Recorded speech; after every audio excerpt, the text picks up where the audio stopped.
গণমুক্তি পরিষদের তার ইতিহাস সম্পর্কে কম বেশি এ রাজ্যের মানুষ আর বাম গণতান্ত্রিক আন্দোলনের সাথে যারা যুক্ত তারা তো অবশ্যই তারা কিছুটা হলেও জানেন যে 1945 ইংরেজিতে আজ থেকে 8 দশক আগে শিক্ষাকে কেন্দ্র করে একটা আন্দোলন সূচিত হয়েছিল।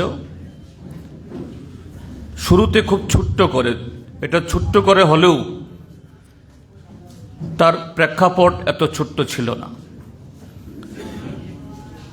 তো আমাদের এই রাজ্যে,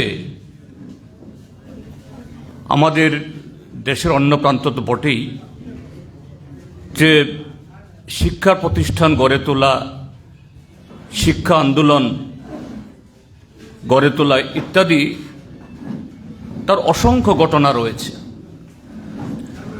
আমাদের রাজ্যেও যে জনশিক্ষার মতো একটা আন্দোলনের একটা কাঠামো তৈরি করে না হলেও কোনো একটা যে এলাকা ভিত্তিক বা কোনো একটা অংশের জনগণের মধ্যে শিক্ষা সম্প্রসারণের জন্য যে সেই তৎকালীন সময়েতে এবং এর পরেও এবং এখনও এরকম অনেক উদ্যোগ সেখানে পরিলক্ষিত হয়। এতে জনশিক্ষা আন্দোলন, সে আন্দোলনের মধ্য দিয়ে হয়তোবা সংখ্যার দিক থেকে শিক্ষা প্রতিষ্ঠান গড়ে তোলা এটা সংখ্যা একটু বেশিই হবে, কিন্তু প্রত্যক্ষভাবে হয়তো সেই সময়েতে জনশিক্ষার আন্দোলনের হাত ধরে যে সমস্ত প্রতিষ্ঠানগুলো গড়ে উঠেছিল, সেই প্রতিষ্ঠানগুলো থেকে যে কত সংখ্যক ছাত্র ছাত্রী তারা শিক্ষার আলোকে, শিক্ষার যে আলোকিত করে একটা মানুষকে, সেরকমভাবে যে সর্বোচ্চ শিখরে সেখানে হয়তো বা সেরকমভাবে পৌঁছতে পারেনি, কিন্তু এরকম পরবর্তী সময়েতে কোনো একটা প্রতিষ্ঠানকে কেন্দ্র করে যে বহু বিভিন্ন সময়েতে যুগে যুগে অসংখ্য ছাত্রছাত্রী তারা জীবনে প্রতিষ্ঠিত হয়েছেন,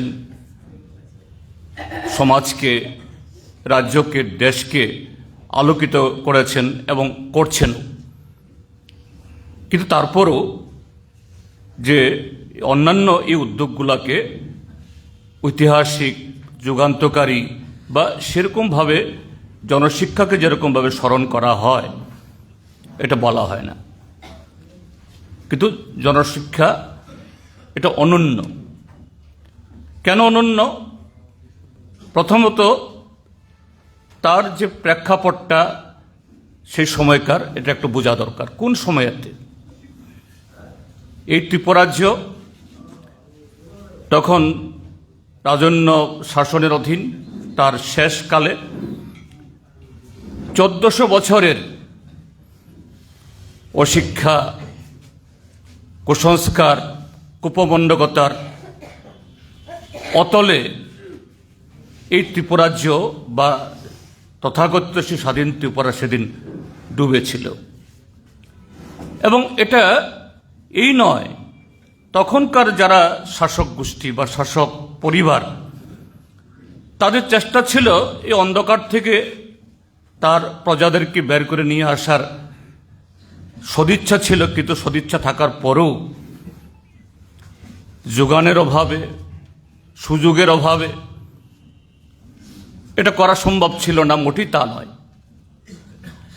যদি সেই সময়েতে তৎকালীন শাসক বর্গের সেই ইচ্ছা থাকত, তার সাক্ষী আজকে উজ্জয়ন্ত প্রাসাদ, নীরমহল। আজ থেকে 120-25 বছর আগে যদি ব্রিটিশ থেকে স্থপতি নিয়ে আসে,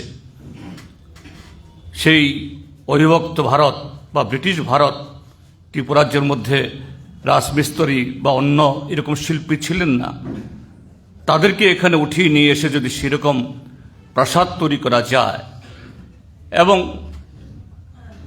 শুধু সেই সময়কার জন্য না, আজকের দিনেও সেখানে যে ধরনের সুযোগ সুবিধাগুলো আছে, এটা বর্তমান আধুনিক সময়েও একেবারে এটাকে মানে মান্দাতা আমলের, পুরনো আমলের সেরকম যে সব সুবিধাযুক্ত না এরকম বলার সুযোগ নেই, সেভাবে তৈরি হয়েছে। তাহলে সেরকম যদি উদ্যোগ যদি প্রজাবৎসল যদি হয়ে থাকতেন তৎকালীন শাসকবর্গ, তাহলে ত্রিপুরাজ্যের সর্বত্র হয়তো নাও হতে পারত, কারণ যোগাযোগ অন্যান্য সামাজিক পরিকাঠামো এগুলো ছিল না। কিন্তু কিছু হলেও এই শিক্ষা, কারণ শিক্ষা ছাড়া একটা সমাজ, একটা জাতিকে ঠিক গড়ে তোলা এটা অসম্ভব, এটা হয়নি, এটা সচেতনভাবে করা হয়নি। কেননা শিক্ষা মানে চেতনা, চেতনা অন্ধকার, কুসংস্কার এবং যাবতীয় অন্যায় থেকে বেরিয়ে আসার সেই শক্তি যোগাবে, তার ভেতরে প্রতিবাদের ভাষা এবং সাহস যোগাবে। কাজে সচেতনভাবে এটা করা হয়নি। তারপর সেখানে এরকম শিক্ষা সমিতি করার মধ্য দিয়ে উদ্যোগ গ্রহণ করা হলেও কোত্থেকে পাওয়া যাবে পড়ানোর জন্য শিক্ষক? সেখানেও উচ্চশিক্ষার তো প্রশ্নই নেই, এমনকি একেবারে প্রাথমিক শিক্ষার জন্য, অক্ষর জ্ঞান দেওয়ার জন্য কোথা থেকে পাওয়া যাবে? সেগুলো ছিল না।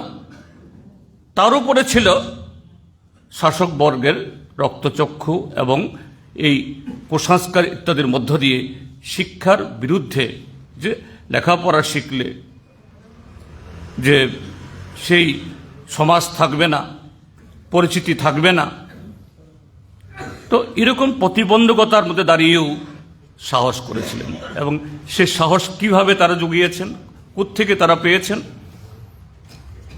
ওই সময়টাও খুব গুরুত্বপূর্ণ একটু দেখতে হবে। একদিকে দ্বিতীয় বিশ্বযুদ্ধের প্রায় অবসান হচ্ছে, বা সেই বছরই হয়েছে। সেই বিশ্বযুদ্ধের অবসানে যে পৃথিবীর প্রথম সমাজতান্ত্রিক দেশ, তার যে শ্রেষ্ঠত্ব, তার যে আহ্বান, আজকের মতো সুযোগ ছিল না, তারপরও তার প্রতিদিনই তার ঢেউ, তার রব এখানে পৌঁছেছে, এবং দেশের স্বাধীনতা আন্দোলন, অনেক বিপ্লবীরা তখন এই ত্রিপুরাজ্যের মধ্যে আত্মগোপন করেছেন। প্রয়াত শ্রদ্ধেয় কমরেড বীরেন দত্ত থেকে শুরু করে আরো অনেকেই। কাজে তাদের সংস্পর্শে এসে এই যুবক কমরেড দশরথ দেব, সুধন্য, হেমন্ত, মাত্র 11 জন। তাহলে উদ্যোগটা খুব ছোট পরিসরে, খুব কম সংখ্যকের মধ্যে হলেও তার প্রেক্ষাপট এবং তার যে ভিত্তি, এটা ছোট্ট ছিল না। এবং পরবর্তী সময়েতে আমরা কি দেখেছি, যে এই সমিতির উদ্যোগে 4 শতাধিক স্কুল গড়ে উঠেছে। স্কুল গড়ে তোলা মানে এটা কি এত সহজ ব্যাপার? এমনকি সরকারিভাবেও যদি স্কুল গড়ে ওঠে, সমাজটা যদি সেরকমভাবে পশ্চাৎপদ, কুপমণ্ডকতা, অশিক্ষার মধ্যে যদি ভরে থাকে, নানা ধরনের কুসংস্কার এর মধ্যে বাধা আসবে। কাজে এই সমস্ত বাধা অতিক্রম করে শাসকবর্গের তরফ থেকে তো ছিলই, সেইভাবে এই শিক্ষা আন্দোলন এগিয়েছে। কিন্তু আপনারা জানেন যে জনশিক্ষা সমিতির নামে, সে আন্দোলনের নামে 1945, 46, 47 বা 48-এর পর প্রত্যক্ষভাবে সেরকমভাবে সেই সমিতির যে কাজকর্ম শিক্ষা কেন্দ্রিক বা শিক্ষাকে একমাত্র প্রাথমিকভাবে অর্থাৎ এটাই অঙ্গীকার হিসাবে এটা সম্ভব হয়ে ওঠেনি। তৎকালীন সময়েতে এই ত্রিপুরা বা এই ভারতীয় উপমহাদেশের মধ্যে যে রাজনৈতিক ঘটনাবলী, ভারত স্বাধীন হয়েছে, দেশ ভাগ হয়েছে, এই ত্রিপুরাজ্যের মধ্যেও দেশভাগের কুফলস্বরূপ উদ্বাস্তু স্রোত হয়েছে। এই সময়েতে রাজা মারা গেছেন। তো সবটা মিলিয়ে ত্রিপুরাজ্যের মানুষের মধ্যে একটা আকাঙ্ক্ষা যে না, একটা স্বাধীন ভারতবর্ষের মধ্যে, একটা স্বাধীন গণতান্ত্রিক ব্যবস্থার মধ্যে ত্রিপুরাকে অন্তর্ভুক্ত করতে হবে। কাজে সেদিক থেকে শিক্ষা কর্মসূচির চাইতে রাজনৈতিকভাবে নতুন শাসক দল আমাদের দেশের এই কংগ্রেসের নেতৃত্বে তারা সরাসরি আনুষ্ঠানিকভাবে 1949 ইংরাজিতে যোগদানের আগে থেকেই এখানে দেওয়ানি শাসন ইত্যাদির মধ্য দিয়ে যে জুলুম, যেরকমভাবে এই জনশিক্ষা আন্দোলন এবং সেই চেতনা থেকে যে গণতান্ত্রিক আন্দোলনের উন্মেষ ঘটেছিল, এটাকে দমন করার জন্য মিলিটারি শাসন দিয়ে, পুলিশ দিয়ে হেনস্থা করে সেভাবেই এদের উদ্যোগ শুরু করেছিল।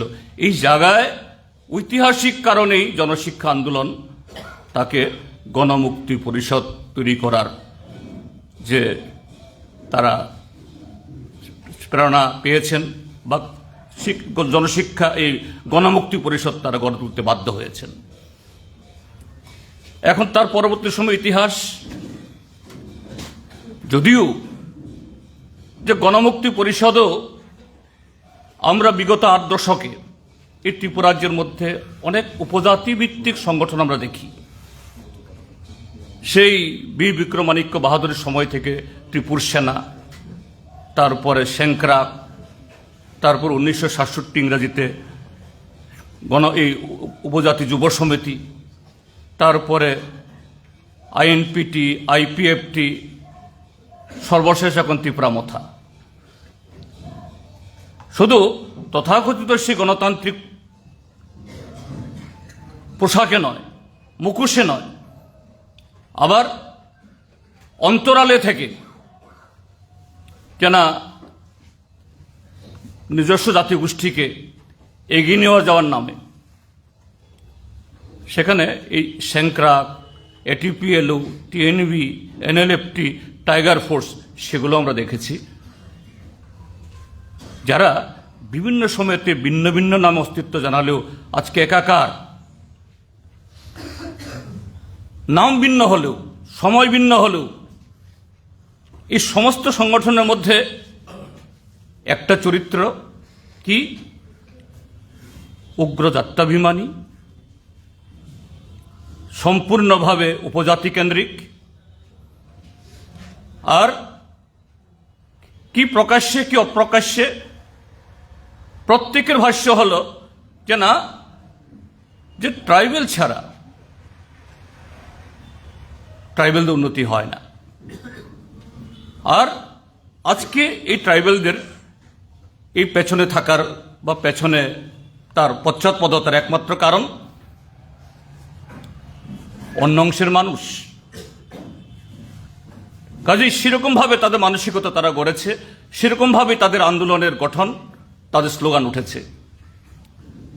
কিন্তু গণমুক্তি পরিষদ সেই 48 থেকে আজ 2025 ইংরাজিতেও এই জায়গাতে বিন্দুমাত্র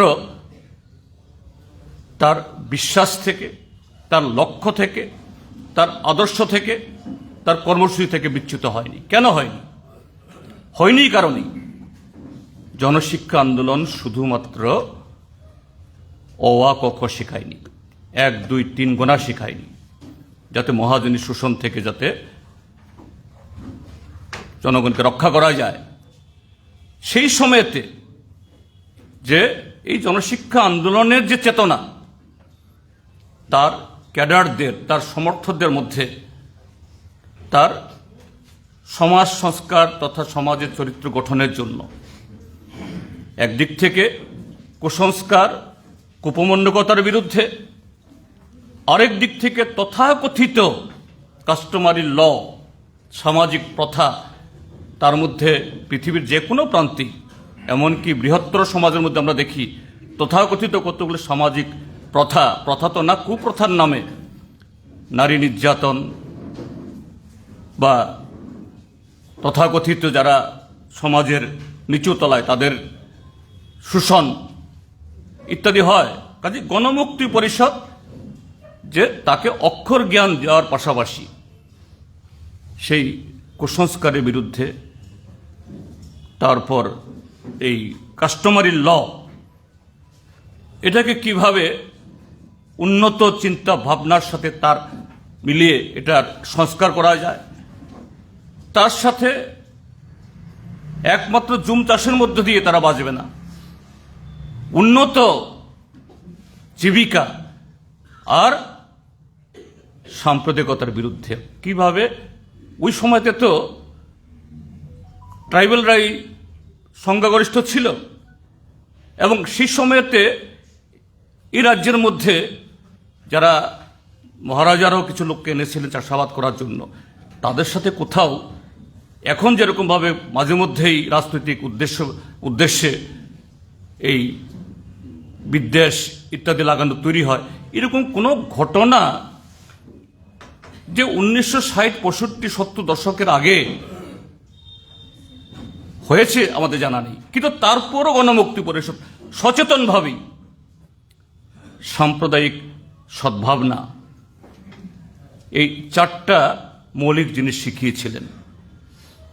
এটাই যে গণমুক্তি পরিষদ আন্দোলন, পরবর্তী সময়েতে কৃষক আন্দোলন গড়ে তোলা, কমিউনিস্ট পার্টি গড়ে ওঠা, বামফ্রন্ট গড়ে ওঠা, সেই চরিত্র গঠনে এটা বহু সুদূর প্রসারী প্রভাব এই ত্রিপুরাজ্যের সমাজ জীবনে, শুধু ট্রাইবেলদের মধ্যে না, ট্রাইবেল নন ট্রাইবেল সকল অংশের মধ্যে একটা নতুন অবয়ব গড়ার দিক থেকে এই জনশিক্ষা আন্দোলন তার ভূমিকা রেখেছে। আজকে আমি অন্যদিক যাচ্ছি না, আমার একটু অন্য জায়গায় যেতে হবে, একটু জন্যই বলছি যে এই শিক্ষাকে নিয়ে এখন ট্রাইবেলদের মধ্যে, এমনকি নন ট্রাইবেলদের মধ্যেও এখনকার যে নতুন শক্তি, কি ত্রিপুরা মথা, কি বিজেপি বা কিছুটা অন্য তথাকথিত বুর্জোয়া দলরাও নয়া শিক্ষা ব্যবস্থা, ট্রাইবেলদের একেবারে ওই ব্রিটিশ ডাচের পৃথিবীর সর্বোত্তম শিক্ষা দিতে হবে, এই সমস্ত কথা তারা আওড়ান। যেমন এডিসিতে 2021 ইংরেজিতে যখন ত্রিপুরা মথা আসলো, পত্রিকায় দেখেছি, ঘোষণা হলো না এডিসিতে বামফ্রন্ট বাংলা মিডিয়ামে পড়ায় দেখেই আমাদের ট্রাইবেল ছেলেমেয়েরা এরা কম্পিটিটিভ এক্সামে অংশগ্রহণ করতে পারে না, তারা পিছিয়ে আছে, সব ইংলিশ মিডিয়াম ঘোষণা দিয়ে দিল। কিন্তু গত 4.5 বছরে নতুন একজন শিক্ষক নিয়োগ নেই, নতুন একটা স্কুল তৈরি করা নেই, নতুন একটা কক্ষ তৈরি করেনি, উল্টো 1000-1200 স্কুল বন্ধ, না বন্ধ হলেও শিক্ষক নিয়োগ না হওয়ার কারণে গোটা এডিসি এলাকাতে, সেখানে ট্রাইবেলদের মধ্যেও বামপন্থী ফ্রন্ট সরকারের সময়তে উন্নয়নের কারণে চাকরি বাকরি, রাবার বাগান ইত্যাদি হওয়ার কারণে নিজের পয়সায় সরকারি স্কুল না পড়িয়ে কিছু লোক ডন বস্কো বা ওই শ্রীকৃষ্ণ মিশন স্কুলে পড়ান। সকালবেলা বিশেষ করে এই কৃষ্ণনগর, অভয়নগর, নন্দননগর দেখলে দেখা যায় যে ইংলিশ মিডিয়াম স্কুলের গাড়ি অন্য এলাকার থেকে এই সমস্ত এলাকাতে বেশি গাড়ি দেখা যায়। কেননা কারা তারা? এরা মোট ত্রিপুরার যে ট্রাইবেল জনসংখ্যার মাত্র অল্প অংশ, এদের ছেলেমেয়েরা পড়ে, এরা গ্রাম থেকে বেশিরভাগ। কিন্তু গ্রামে যে 90-95% ট্রাইবেল জনগণ যারা আছেন, তাদের ছেলেমেয়েরা তো সেই সরকারি স্কুল নির্ভরশীল। আর সেই সরকারি স্কুল এখন না ইংলিশ মিডিয়াম, না বাংলা মিডিয়াম, নাই শিক্ষক, নাই পরিবেশ। আর এখন সেখানে হরফের ইয়ের নামে যে শিক্ষার উন্নতি সাধন ঘটাতে গেলে পরে সেখানে বিনিয়োগ দরকার, নতুন সরঞ্জাম দরকার, নতুন ট্রেনিং দরকার, এসব নেই। যেন একমাত্র হরফ, হরফ নিয়ে নিশ্চয়ই আলোচনা, এটা অন্যায় কিছু না, বা আলোচনা হতে পারে, কিন্তু হরফই যেন সবচেয়ে সব প্রতিবন্ধকতা, অর্থাৎ সমস্ত তাদের যে ব্যর্থতাকে অন্যদিকে ঠেলে দাও। ঠিক তেমনি সারা দেশের সাথে ত্রিপুরাজ্যেও ভারতীয় জনতা পার্টি তাদের নয়া শিক্ষানীতির নামে কি হচ্ছে, সব বুজরুকি, কুপমণ্ডকতা, যা কিছু সৃজনশীল এগুলাকে ধীরে ধীরে খাঁচায় ঢুকিয়ে আমাদের দেশের স্বাধীনতার পর স্বাধীনতা সংগ্রামের যে স্পিরিট স্বরূপ university grand commission, NCERT, SCRT, ইতিহাস কংগ্রেস, বিজ্ঞান কংগ্রেস ইত্যাদি তৈরি হয়েছিল, সবগুলোকে ধ্বংস করে, অর্থাৎ তাদের রাজনীতির সাথে খাপ খায় এরকম প্রজন্ম তৈরি করা, আর তাদের যে ফিলোসফি, দর্শন হিন্দুত্বের, এটাকে যাতে মাথায় টোকানো যায় সেভাবে তৈরি হচ্ছে। কাজে তার বিরুদ্ধে আজকে এই 8 দশক বাদেও জনশিক্ষার চেতনা, তার স্পিরিট বরঞ্চ আরো বেশি প্রাসঙ্গিক। শুধু গণমুক্তি পরিষদের জন্য না, ট্রাইবেল অংশ জনগণ না, গোটা ত্রিপুরাজ্যের। কাজে এই দিন সে লক্ষ্যে আমরা উদযাপন করি, এই চেতনাকে যাতে দুর্বল না করতে পারে, এবং এই চেতনা যত বেশি উদ্ভাসিত হবে তত বেশি গণতান্ত্রিক আন্দোলনে বিকশিত হবে। আজকের সমস্ত আক্রমণকে মোকাবেলা করার দিক থেকে আমরা আমাদের এই প্রজন্মকে বা আজকের এই সমাজকে আমরা আরো বলিষ্ঠ করতে পারবো। সেই লক্ষ্যেই আমাদের এই আন্দোলন বা আজকের এই আলোচনা বা আজকের যে আমরা স্মরণ করছি সেভাবেই সার্থক হয়ে উঠুক, এই কথাগুলো বলে এবং আপনাদের কাছ থেকে আমি বিদায় চাইছি। আপনারা জানেন যে আমাদের বিধানসভার অধ্যক্ষ গতকাল প্রয়াত হয়েছেন, একটু পরে আসবে বিধানসভাতে, কাজে সেখানে না গেলে এটা অশোভন দেখাবে, এই জন্য আমি আগে বলে আমি চলে যাচ্ছি। আমি এটুকু বলে আবারও সবাইকে নমস্কার এবং ধন্যবাদ জানিয়ে আমার কথা বলা শেষ করছি। ইনকলাব জিন্দাবাদ।